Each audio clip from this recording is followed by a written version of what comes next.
Cyberpunk 2077 is an open-world action RPG developed by CD Projekt Red, which released in 2022. It's set in the dystopian metropolis of Night City. You play as V, a mercenary striving for fame and fortune in a world dominated by cybernetic enhancements, corporate greed, and crime. The game begins with V taking on a high-stakes heist to steal a biochip known as the Relic, which contains the digitized consciousness of the legendary rocker boy and terrorist Johnny Silverhand, which is played by Keanu Reeves. When the heist goes wrong, V is fatally wounded and the Relic activates, embedding Johnny's consciousness into V's mind. Now, V and Johnny must coexist as they race against time to find a way to save V's life. Along the way, V forms alliances with a diverse cast of characters, including the rebellious nomad Panem Palmer, the braindance technician Judy Alvarez, and the street-smart fixer Rogue. The story explores themes of identity, mortality, and the cost of power, with multiple endings that reflect the choices you make throughout the game. The gameplay combines first-person shooting, hacking, stealth, and melee combat with a deep skill tree and cyberware upgrades that allow for extensive customization. The sprawling, neon-lit city is a character in itself, filled with side quests, hidden lore, and dynamic environments. Despite its rocky launch, Cyberpunk has evolved into a compelling and immersive experience, offering a rich narrative, engaging gameplay, and a world that feels alive, even if it still has some technical quirks. It's a game about survival, ambition, and what it means to be a human in a world where humanity is increasingly blurred by technology. So this week, we decided to take a deep dive into Cyberpunk 2077. So Cyberpunk currently, as of today, has a 86% rating on Metacritic. So with this deep dive, we're going to be looking at a few different things, and we'll be giving our honest thoughts about these sections of the game. So our first part here, Steve, let's talk about the world. So we got, for me, I'm doing the Night City one. Which one are you doing right now? Which part of the game or storyline?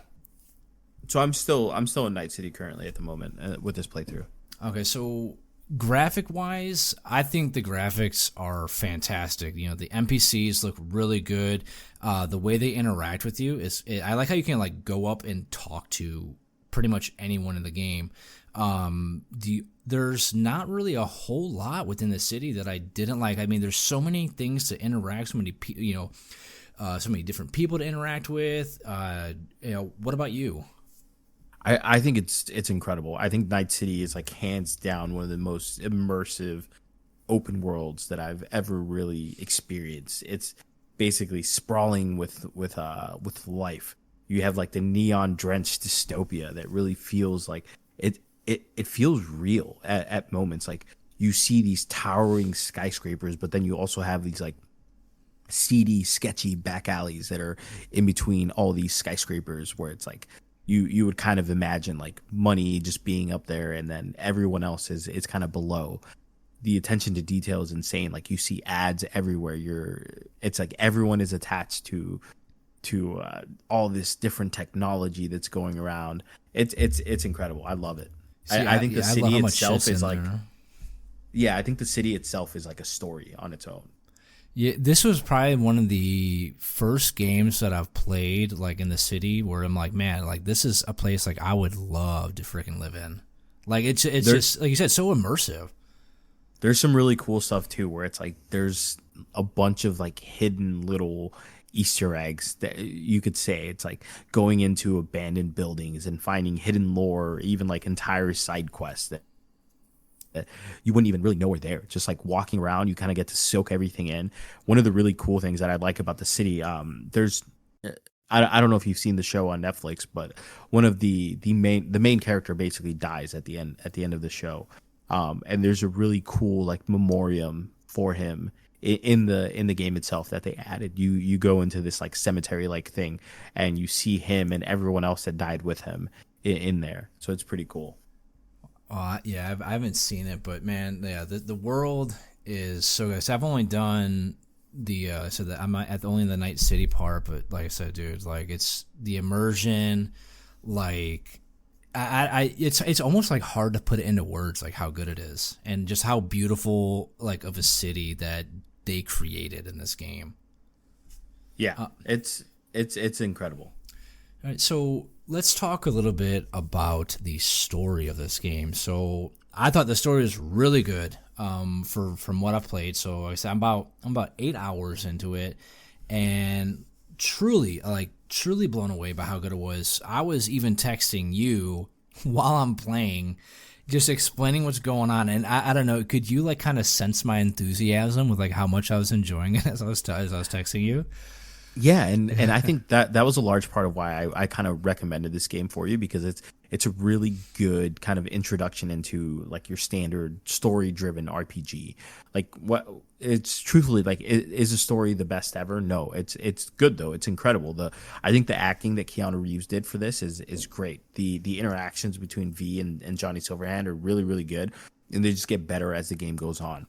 I think one of the strengths with this game, especially regarding the story, is how interactive you are with the side characters. Like, it's not just like a character that you do a couple missions here for. It's like the more that you interact with them, the more of a connection that you build with them, the more that's basically opened up for you. Like you'll see missions and different endings that you're able to kind of do based on how you interact with all these people that you're kind of going through along the game. See, that's so cool too, because like they bring that up. So like when you have these dialogues with these characters in the game, what I think is really cool. So not only are you given like when it comes to because you know with each quest, like you may have like 3 different answers that pertain to the quest, but you also have like other things you can say, like that like don't progress the story, but it's just like to get to kind of know that character that you're talking to. So it's not, you know what I mean? There's like every time you interact, there's like 5 different things that you can choose to say, and like each thing gives you like a different outcome. What was it? The bar with like the brain dances. Like you can sit there and like talk about like what's going on, or you can like just simply order shit or like ask where people are at. Like it's I just don't even like just the dialogue, dude. The storytelling in the game is so freaking good. I think like here you go first. Oh no, I was just gonna say, and a lot of the dialogue too, like does such a good job at like building the mystique of like Night City, because you hear all these things about like all these legendary fixers and legendary people throughout Night City, and then also like how they died and what they did and what happened, and you're just starting to kind of it just builds everything up. It's like you said, it's top tier for sure. So when you were choosing the dialogue, because I'm guilty of doing this in this, were you like almost role playing as a person? Like, what would this person do? Like, I was just trying to like imagine myself as V, like deciding what to pick. And like I told you, like I died like 2 or 3 times just based upon the dialogue that I was selecting to do, because I'm like, you know what? This seems like something that V would do. I'm going to choose this. And then it ended up being the wrong thing. Yeah, no, definitely did the same thing. Like, depending on which kind of backstory you choose for V, like, I would change what I would say for sure. Yeah, so one of my favorite parts about the story is within the first few hours of it, you get attached to Jackie. And with my backstory, you meet him because you're trying to steal that car. So Jackie comes up. You get attached to Jackie, right? They do a really good job of getting you to feel like they're partners in crime, pretty much, right? And throughout the story, so within the first few hours there, he ends up getting killed as you're completing the heist. But like the crazy part was that so he inserted the relic chip, whatever, into himself, that him and V had just stolen, because they needed to keep it safe because it had to be like temperature controlled. So the case that it was in was like busted from them falling down the elevator shaft, and so he inserts it into him. Well, during this heist, Jackie, he's shot and he gets hurt and wounded pretty badly during the heist. Well, before he dies, he's sitting in the back of the car and he gives the chip to V to keep safe. And ultimately, Jackie dies in the car with V. And so you later see that Dex shoots and quote unquote kills V, but V later comes to in like a landfill, and you find out like the whole reason that V survived everything was because of that chip that Jackie put into it. So in a way, Jackie pretty much sacrifices himself to save V, and like that like just makes you like just feel some kind of more emotion like towards Jackie. Like I've never played a game that made me like kind of like that attached to a character in such a short amount of time, dude. And I said that was all within like the first hour or two of the fucking game. Well, there's also you'll kind of start getting a little bit more information regarding like what chroming out is, and so as you get more and more upgrades to your chrome, as they call it, it starts messing with your mind, and that's kind of what was happening to Jackie, and that's why he had to give it up. It's like he felt like he was kind of losing himself with the added chrome, and you'll kind of see it. They'll talk about like how certain people are able to handle more chrome without going psycho. And V was just like able to adapt to it. Granted, I think a lot of it had to do with him dying, and that's why he was able to see it. That's why you see him have all these hallucinations at first, like as soon as he gets it, and then it just slowly starts to get more and more controlled until it kind of gets to the end where he's kind of basically at the point where he's losing it completely. Well, that's because they're like working together, weren't they? Because there came a point where Johnny was like, you know what, I kind of like you. Like I'm gonna deal with this, and I know he had the pills that he was given to kind of either speed everything up or kind of suppress the hallucinations, but the reason Jackie kind of gave it up is because his body just wasn't able to handle the added level of chrome. I don't think he necessarily knew that it was saving him. I think he was just trying to kind of keep his sense of humanity before he died. So they didn't show the when Jackie had it in his head. So you think he was seeing the same hallucinations that V was being shown? It was he was either seeing that or he was having some sort of bad reaction to it, for sure. So what was your, I guess, favorite part of the story? Like what? Because it's a long ass game. I said I've played 8 hours and I feel like I've barely scratched the surface almost. Like I feel like there's so much. I honestly think like the best part of the story is actually with the DLC. Right. The characters that you get to meet, Idris Elba is such a great addition to it. Like he plays such a good antagonist.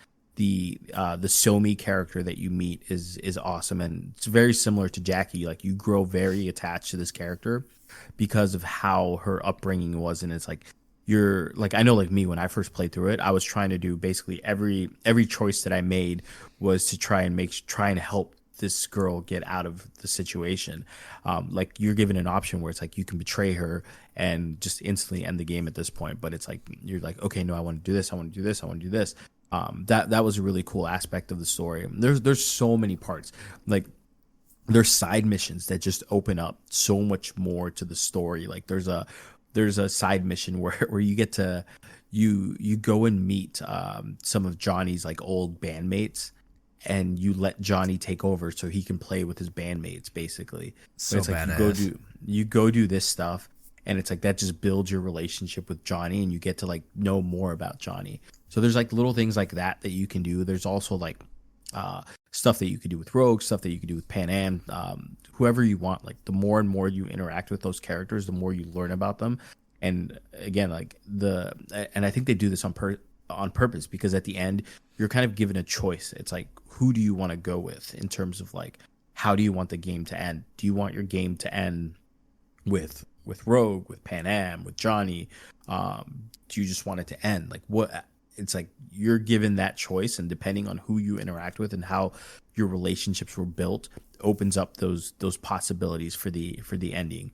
So it's just so much. It's hard to kind of put it into words. Well, I'm looking forward to putting more hours into it. I know we've only been playing it for about a week, but I feel like that's not enough time to really like. I'm as soon as we're done later today, I'm going to be playing some more. So obviously we both think that the story was pretty good. Was there any part of it that you didn't like from the story? Yeah. Not so much. I think in the beginning it definitely feels a little bit rushed at times, but it's also, I think it's a victim to the game itself, because the game is so expansive that sometimes you feel like stuff is happening relatively quickly when it's like, you've already put in like 20, 30 hours, and there's like a section that just feels like it's done so quick. But if Yeah. this was like a regular game, like a section lasting an hour, and you get to through this piece of a story, you're like, oh, that's fine, like whatever. But like just the prologue itself, like you said, it took you like 6 to 8 hours just to get done with the prologue. And it's like, you think about that, it's like, what kind of game gives you an 8 hour long prologue where it's Yeah. like, it's so vast and it's so expansive that sometimes certain sections just feel like they're done a little bit too quickly. But at the same time, it's like, realistically, it's not that quick. It was an hour of your time and you got to learn a lot, but compared to the rest of the game, it just feels like a little bit too rushed at times. See, I'm kind of mixed on it. Like, so I agree that it does feel like almost rushed, but like, as somebody who's never played this game before we decided to play this, I was very kind of confused at the beginning. I kind of felt like I was being thrown all over the place. Like, 1 minute, I'm V, then but then like I'm teleported to like a training section where I'm learning how to shoot. Like that prologue is pretty much like an introduction to the game, like a tutorial. Would if you could say that, and then it's like, then I'm Johnny Silverhands. Like all of a sudden, I'm walking into a microphone and I'm planting a bomb in the elevator. And then it's like, then I'm back to being V. So it's like, it was very confusing. But other than that, but like, I noticed like the more you played, the more it kind of makes sense why it did that. But like for somebody going new into it, I think like the introduction should have been a little quicker. Yeah, I mean, I think it was fine in terms of like total length. Like, yeah, there's a lot, but at the same time, there's so much within this world of Cyberpunk and Night City that I just think it's you needed all that to really get a grasp of what everything is. Yeah, I was just trying to just look at it from like a new person who's never really played it. I guess, like you said, yeah, like you do kind of need all that stuff, but like in the moment, you're like, man, this is fucking taking forever. Like, I just want to play the game. Yeah, but again, like there's so much that you learn. Like in the beginning, you learn about the Arasakas, and it's like just like that little section where you're getting to see the kid interact with the dad. You get to learn about the dad, and it's like, yeah, that took like 30-40 minutes just to get through that whole little section, but you learn so much, and it really helps build everything up. It's like now you know who the Arasakas are. You know what Arasaka Tower is. You know all this other stuff, and it's like what's going on, and like the dynamic between the family and what they mean to the city. And yeah, it's crazy because it's a lot, but at the same time, it's like I feel like it's warranted. Yeah, so for anybody who hasn't played this game, I'm always going to compare it to like a Breaking Bad, where like you need, like it takes like a season to really get into it because you need that character development. You need to understand everything that's going on for you to really enjoy it. Oh yeah, for sure. All right, so next part of this, let's talk about the gameplay. So the gameplay felt good. It really, I think I told you, it felt like a futuristic GTA. Like there was so much to do in the game. It was almost like overwhelming. Like there's like all these different places to see. And it was also confusing because, I learned about the brain dances. And I went, I didn't know that you're only able to complete them or do brain dances like during the campaign. Like there are missions that allow you to do it. You can't just go and like do one. So I was telling you about this. I was exploring the map. Exploring the nightlife there, and I went to what was on my map called the Joy Toy. I was like, oh, what is this? It's a pair of lips on the map. The icon, and I found out they were hookers. And I accidentally had sex with a dude. I didn't know what I was purchasing at first, but I should have, noticed or know what he was going on when he said, I think he said, do you know how to use those hands? So I pretty much bought a male hooker. 0 out of 10 would not recommend buying that, unless that's your thing. But like as far as the like overall gameplay, like the customization, as far as like your talents and your perks, it reminds me of like almost like a PoE. We were talking about with PoE. Like just how much you can customize like your person if you want to be like more like stealthy or you want to increase your intelligence. Like it creates this whole other aspect to the games. What do you think of the gameplay?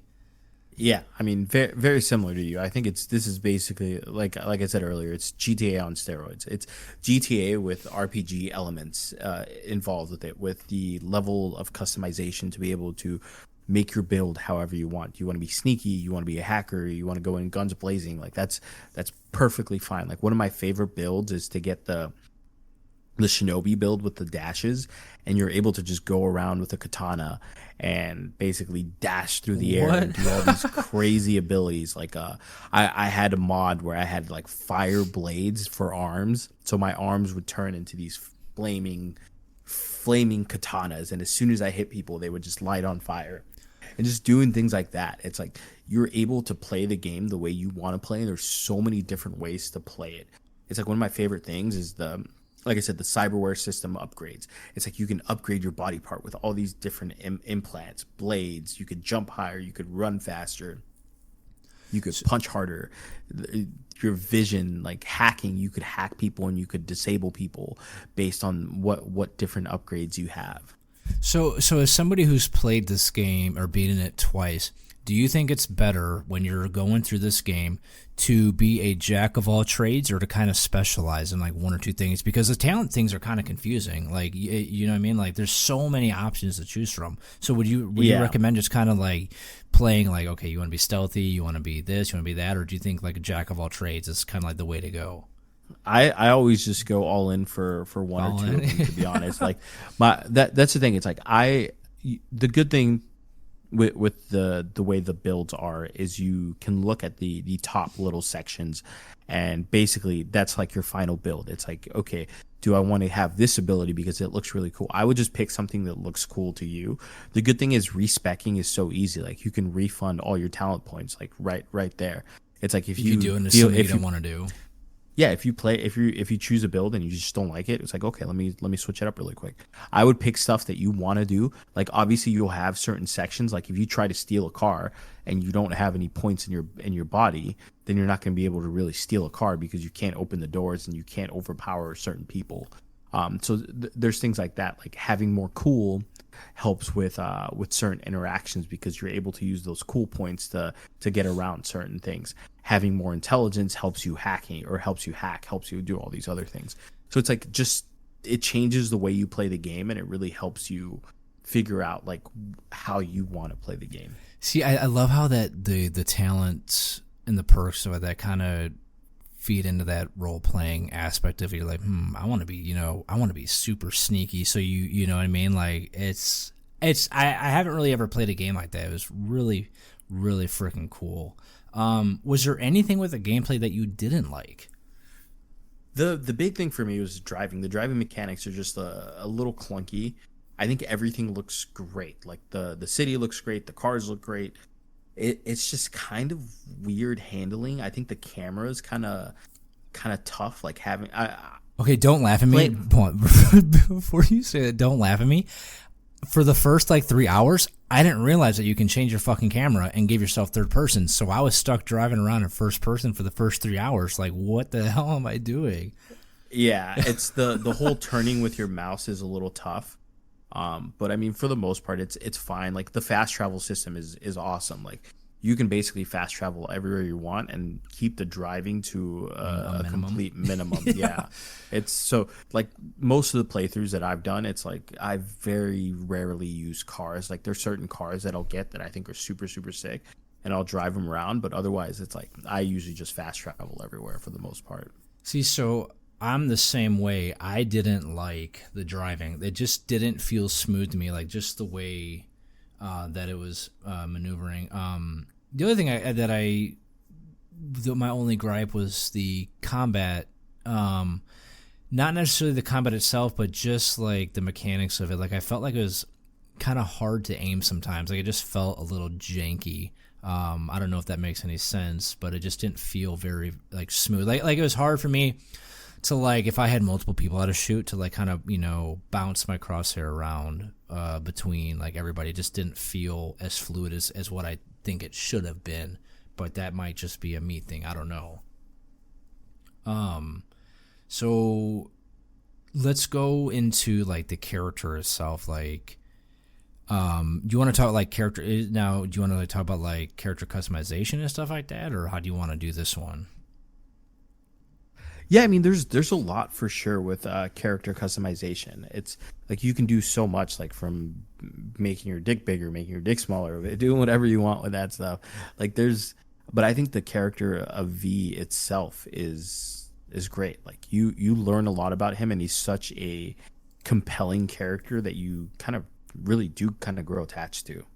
Yeah, so the character customization was crazy. Like it was very detailed, dude. It was actually funny too because like Megan came in, and I think I texted this to you. You're customizing your character, bro, and you're like able to like put all these different tattoos, these piercings. Like you could really make them or her like however you want. And I was like super drawn back by the fact that you can like give yourself a small penis or like a big penis, like uncircumcised, circumcised. Hell, you can even make yourself a guy that has a vagina. Like I thought that was cool.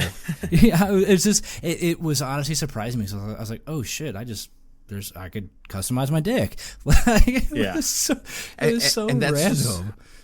And that's just like the physical customization too. Like on top of that, you have all the different cyberware mods that you can get.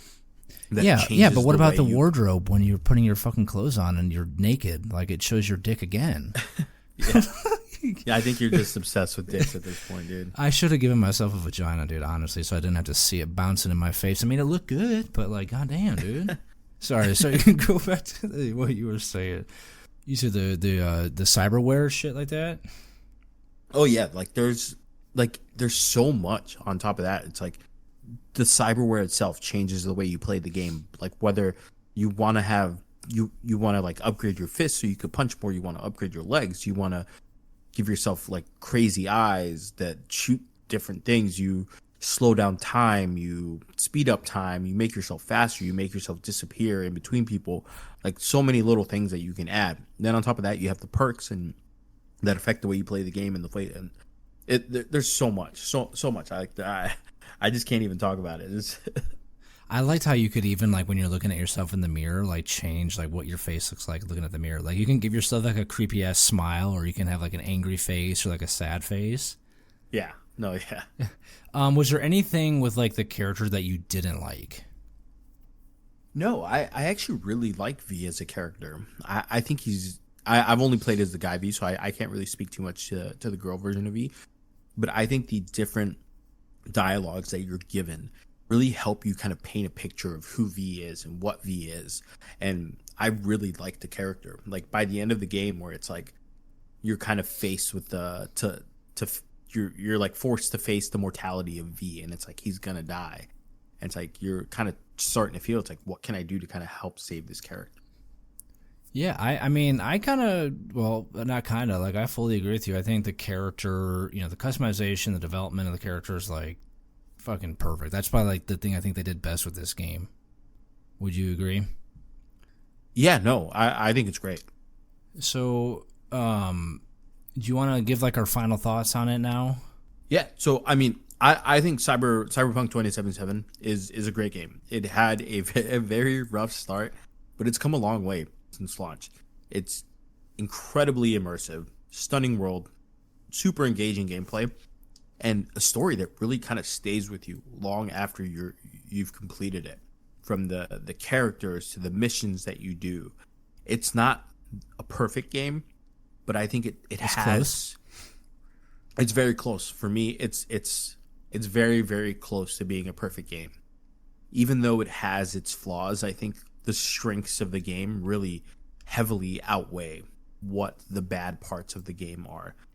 I think if it's a game that you haven't played by 2025, like it's definitely a game that I think everyone should play. It really changes how you look at games and how you are able to, like, for me, when I think of like a really good game now, I compare it to like Cyberpunk. Like how much. Well, you talk about it so much too. You always say it's like your favorite game.